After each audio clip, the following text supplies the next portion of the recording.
প্রজাতন্ত্র দিবস মানে আমরা জানি একটা সৌজন্যের ছবি আমরা দেখতে পাই বিভিন্ন সীমান্তে। বিএসএফ এর তরফে অন্যান্য দেশের যারা সীমা সুরক্ষার দায়িত্বে যারা থাকেন তাদের জন্য মিষ্টি বিলি করা হয়, কিন্তু সাম্প্রতিক অতীতে বাংলাদেশের সঙ্গে ভারতের যা সম্পর্ক সেই পরিস্থিতিতে বারংবার বাংলাদেশের তরফে যুদ্ধ জিগির তোলা হয়েছে। তার মধ্যেও কিন্তু বিএসএফ তাদের সেই কর্তব্য ভোলেনি। তার মধ্যেও একেবারে সেই পুরনো ছবি মিষ্টি বিতরণ করা যাকে বলে, সেই মিষ্টি বিতরণ করা হয়েছে পেট্রাপোল সীমান্তেও।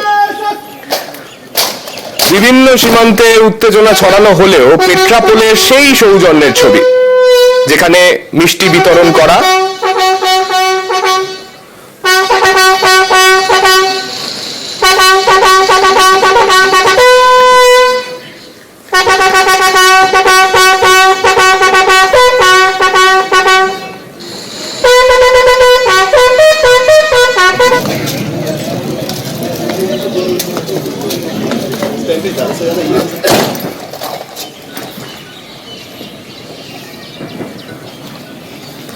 বিএসএফ এর তরফে সৌজন্যের ছবি, বিজিবির জওয়ানদের জন্য মিষ্টি বিতরণ বর্ডার সিকিউরিটি ফোর্সের জওয়ানদের তরফে।